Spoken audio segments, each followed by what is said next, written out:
Cookies খেতে কার না ভালো লাগে, আর সেটা যদি বাড়িতে বানানো যায়। হোমমেড আটা কুকিজ আজকের রেসিপি। যেটা বানানোর জন্য সবার আগে নিয়ে নিলাম একটা মিক্সিং বলে 1/3 কাপ ঘি, তার সাথে অ্যাড করে দিলাম 2 টেবিল স্পুন হানি। বাড়িতেই যখন বানানো হচ্ছে তখন হেলদি অপশানটাই বেছে নিলাম। ঘি আর হানিটা খুব ভালো করে মিক্স করে একটা স্মুথ ব্যাটার রেডি করে নিচ্ছি। রেডি হয়ে গেছে ব্যাটারটা। এবার এখানে অ্যাড করে দিচ্ছি 1 কাপ আটা, সঙ্গেই নিয়ে নিলাম 2 চামচ বেসন।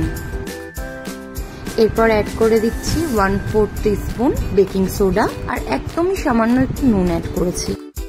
সবকিছু ভালোভাবে মিশিয়ে 2 চামচ ঠান্ডা দুধ অ্যাড করলাম, করে এটা একটা ডো বানিয়ে নেব। আর কিন্তু কোনো রকম জল বা দুধ এখানে অ্যাড করছি না। আর সঙ্গে কিছু ড্রাই ফ্রুটসও নিয়ে নিলাম। ড্রাই ফ্রুটসগুলো একটু ক্রাশ করে নিয়েছি, নিয়ে এখানে একটা ডো বানিয়ে নিয়েছি। দেখো ডোটা কিন্তু একদম সফট হবে না, একটু শক্ত হবে। 15 মিনিটের মতো ঢাকা দিয়ে রেখে দিয়েছিলাম। এবার লেচি কেটে নিচ্ছি, একদম ছোট ছোট করে কেটে হাত দিয়ে এরকম ঘুরিয়ে কুকিজের একটা শেপ দিয়ে দিলাম। দিয়ে এটা দেখো এইভাবে রেডি করে নিচ্ছি একটা একটা করে। সবকটাই রেডি করে নিয়েছি, ওপর থেকে ছড়িয়ে দিয়েছি একটু ড্রাই ফ্রুটস। এবার 15 মিনিটের জন্য 180 ডিগ্রি সেলসিয়াসে আমি এটা ওভেনে বেক করে নিচ্ছি।